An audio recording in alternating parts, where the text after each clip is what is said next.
Agaseke k'amakuru mu karere ngapfunduriye muri Kongo Kinshasa. Adolphe Muzito Minisitiri w'Ungirije ushinzwe ingengo y'imari muri Kongo Kinshasa yavuze ko mu gihe cy'intambara bakwiye kuba bamwe nibatatanya imbaraga. Umunyapolitiki watanze opposition bemeye gushyigikira Tshisekedi yavuze ku gihano cyo kwicwa cyawe Kabila Kabange woza ategeka Kongo Kinshasa. Yavuze ko atekereza ko Perezida wa Kongo Tshisekedi atakwemera ko Kabila yasimbuye ku butegetsi yicwa gutyo gusa ngo nuko urukiko rwabitegetse. Mu kiganiro Jean Afrique Muzito yavuze ko bigoye ko Kabila Kabange yazicwa bigizwe umunani wamusimbuye. Hanyuma ariko nyuma y'amezi 9 ubutwe bw'Ventura ufashe Guma na Bukavu amakuru avuga ko ugeze kure gahunda yo kubaka inzego mu bice byose ugenzura. Radio Kapivuga ko amakuru ari uko uyu mutwe wamaze gushyiraho inzego z'umutekano n'iz'ubutegetsi kuva ku ntara kugeza ku isibo ndetse n'abatware ba gakondo. Abasesenguzi bavuze ko gushyiraho inzego kwa Ventura bigaragaza ko ibiganiro bya Doha barimo na leta ya Kongo Kinshasa n'ikinamico risanzwe ntacyo byazageraho kuko utaganira unarwana ushyiraho n'ubutegetsi bubangikanye n'ubwa leta. Amakuru avuga ko bahoze ari abatware gakondo bayoboraga za sheferi bamwe birutse barahunga kuri izo nshingano zaho abakangurambaga biganjemo urubyiruko rushyigikiye ubutegetsi bw'inyeshyamba.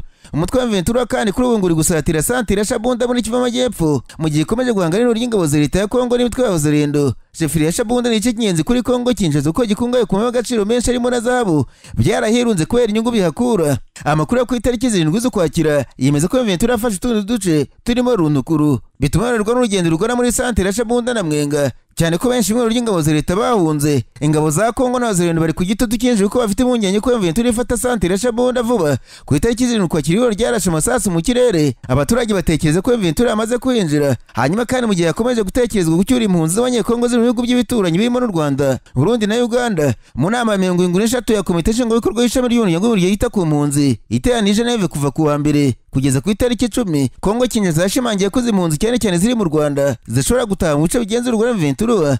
Minisitiri w'umutekano kwegereza abaturage ubuyobozi n'ibibazo by'umuco Jacques Chabani yaravuze ati gutahuka ku bushake kandi byateguye ku mpunzi z'abanyekongo mu burasirazuba bwa Kongo Kinshasa cyane cyane mu turere turi kwigarura FC Ventura ntibishobora gukorwa hatabanje guhagarika imirwano, kugarura ubutegetsi bwa leta no kugenzura ubwenegihugu bw'abashaka gutahuka kugira ngo kugaruka kwemerwe. Kuri Kinshasa mu gutahuka ku bushake bugomba ko biri mu mpunzi z'abanyekongo zose ziri mu bihugu 9 byose bituranye na Kongo. Aho umubare munini wari umuhungiro muri Uganda dore ko icumi cy'impunzi z'abanyekongo zirenga 600. Komite nshingwabikorwa ya gahunda ya komiseri mukuru iterana rimwe mu mwaka i Geneve kugira ngo isuzume kandi yemeze gahunda y'ingengo y'imari ya HCR igatanga ibitekerezo ku bibazo byo kurengera impunzi kandi ikaganira ku bindi bibazo bitandukanye na HCR hamwe n'abafite ibikorwa ba guverinoma ndetse n'imiryango itegamiye kuri leta. Komite y'Urawe komite nshingwabikorwa iterana inshuro nyinshi mu mwaka kugira ngo ikurikirane imirimo komite nshingwabikorwa mu nteko rusange. Izi nama zije nyuma y'amezi 3 nyuma yo gushyira umukono ku masezerano hagati y'impande 3 Kongo Kinshasa, u Rwanda na HCR. Amasezerano yashyiriweho umukono yanditse muri Ethiopia kugira ngo reze impunzi gutaha ku bushake. Aya masezerano agamije gutangiza inzira yo gutabuka mu mutekano kw'impunzi z'abanyarwanda ziri muri Kongo Kinshasa n'impunzi z'abanyekongo ziri mu Rwanda. Nararanganije amaso ibinyamakuru byandikirwa muri Uganda. Abanyamakuru bakiza amakaramu ku mpapuro barandika banditswe igipolisi cyatangaje ko cyateye muri yombi umupolisi wo mutwe ushinzwe kurwanya iterabwoba witwa Kurevinsi mufite ipeti rya Assistant Superintendent of Police wagaragaye mu mashusho y'iko mu mujyi wa Kampala kubita umukobwa ucuruza muri supermarché bapfa kwanga kwishyura amashiringi 30 by'amagande mu mashusho y'iko ku mihanda ya Kampala ndetse arimo n'amajwi yumvikana muri ayo mashusho. Nzima yagize ati ndi guparika imodoka wese wigeze utwara imodoka nk'iyi ariko urandemeje ngo nishyure 30 by'amashiringi nshobora no gukubita imbere y'izi kamera ejo tukabirangiriza mu nkiko. Nako yabigenje uko amukubiza inge ebyiri zumvikana umukobwa avuza induru ariko bazaga bose batinya kugira icyo bakora kuri Bwana Nsima. Umuvugizi wa polisi ya Uganda Ruseke Kituma yatangaje ko umupolisi yafashwe gusa yirinze kuvuga imyirondoro ye. Igipolisi cya Uganda cyari cyatangaje ko umupolisi adakwiye gufatwa nk'aho yabikoze mu izina ry'urwego ngo azabazwa nk'aho ubwe. Ayo mashusho yagiye ku mihanda nk'uko urubyiruko rwita imbwa yabugije abanya-Uganda basaba ko bashinzwe umutekano bitwara nabi bakwiye gucyahwa.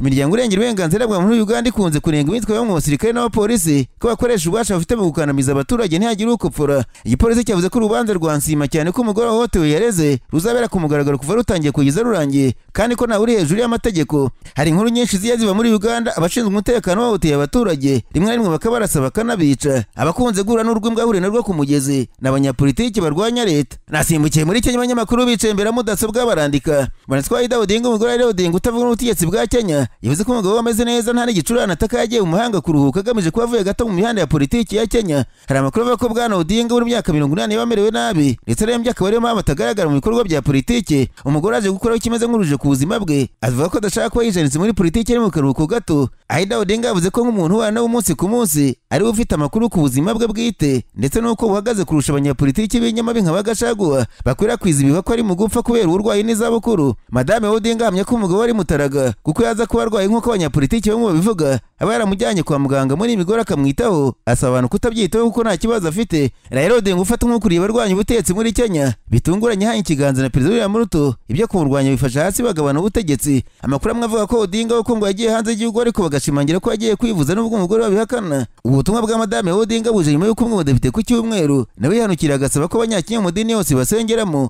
Raila Odinga kuko ubuzima bwe butameze neza. Umunyapolitike Moses Kuria waze muri guverinoma muri Kenya yabaye nk'uwahuranye umudepite agaragaza ko ari umunyakanwa kabi kuko Odinga ari umuntu mwiza abantu badakwiye kwihaturiraho amagambo yabo ngo bigaragaze. Bwana Kuria yavuze ko muri 2020 bwo Covid yacaga ibintu ku isi yose yagiye mu bitaro mu minsi 40.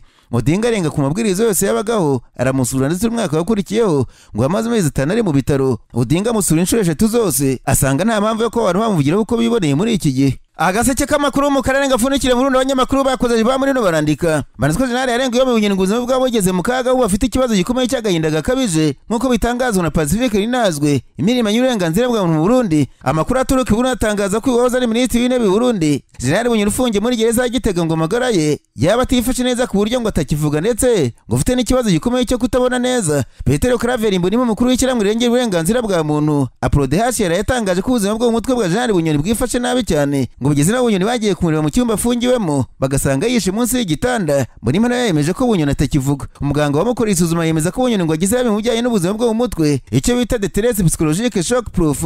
General Bunyoni yafunzwe no 23 ashinjwa ubugambanyi akaba afungiye afite icyumba cye bwite bivuga ko ngo atemerewe kurana n'izindi mfungwa.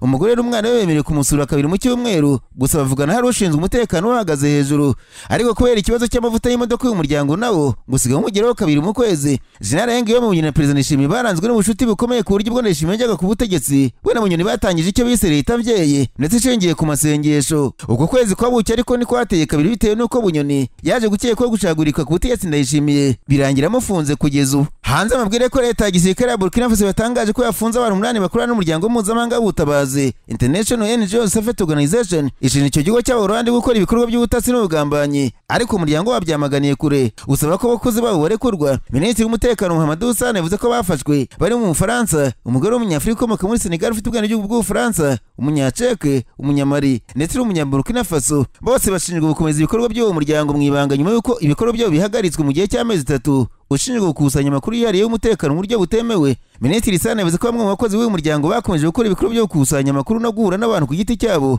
cyangwa se binyuze mu ikoranabuhanga ndetse ko bakusanyije bakanuriza amakuru y'ubutasi mu mahanga bishobora guhungabanya umutekano n'inyungu za Burkina Faso. Uwo muryango ufite icyicaro mu Burundi wose witangaza ku wa kabiri uvuga ko wamaganye Burundi ibyo ushinjwa. Uwo muryango uvuga ko amakuru ukusanya atarimo ibanga ahubwo agamije kurinda abakozi b'umuryango w'ubutabazi bakora mu bice bitandukanye bigarijwe n'intambara. Uwo muryango uvuze ko uzakomeza gukora ibishoboka byose kugira ngo abakozi babo 8 bafunzwe bafungurwe mu mutekano. Naho umunyamerika Eric Prince washinze umutwe wa Chancellor Blackwater wasabye umushumba Kiliziya Gatolika ku isi Papa Leo 14 gutera inkunga y'amafaranga uriya mutwe kugira ngo ujye kurinda abakristo bo Nigeria bicwa n'intagondwa z'abayisilamu. Eric Prince ufite abarwanyi benshi mu bihugu bitandukanye birimo Kongo Kinshasa yisubye Papa iriya nkunga mu butumwa yacishije ku rugo rwa X atinya ko Papa mfite igitekerezo cyiza kubera iki mutatera inkunga y'amafaranga bagenzi banjye kugira ngo turinde abakristo muri Nigeria abayisilamu basahuzi bari kubica. Umugabo wasabye Papa Leo 14 inkunga y'amafaranga mu gihe raporo z'imiryango itandukanye zerekana ko Nigeria iza ku mwanya wa mbere mu kugira abakristo bicwa bazira ukwemera kwabo kurusha ahandi ku isi. Nko muri uyu mwaka muri Nigeria hamaze kwicwa abakristo barirwa mu 7,000 mu gihe abarenga 50 bicwa mu myaka 10 ishize. Eric Prince ari gusaba inkunga y'amafaranga kugira ngo yoreze muri Nigeria abacancuro bakurinda abicwa mu gihe amategeko mpuzamahanga kumira abacancuro mu bikorwa bitandukanye kubera uruhare bagiye bashinjwa kugira mu bikorwa byo guhindura uburenganzira bwa muntu. Reka nsoze mubwira ko Perezida w'Equateur Daniel Noboa yarokotse igitero cy'abigaragambyaga cyagawe ku modoka ye aho byavuze ko cyari kigamije kumwivuga n'abamuteye amabuye nubwo abigaragambye bavuze ko bakorewe urugomo. Inzego za leta zatangaje ko abigaragambye bagabye igitero kuri Perezida Daniel Noboa aho itsinda ry'abantu bagera kuri 500 bazengurutse imodoka ye bakayitera amabuye. Amashusho yagaragaye ku nkoranyambaga yagaragaje imodoka ya Perezida Noboa ica mu muhanda wuzuye abigaragambyaga bayitera amabuye bituma ibintu byabo bijanjagurika. Icyo gitero cyabereye mu ntara Kanari ku itariki 7 ubwo Perezida Noboa yari ageze mu karere ka El Tambo aho yari yitabira umuhango wo kwiga ku bijyanye no gutunganya amazi n'isuku n'isukura.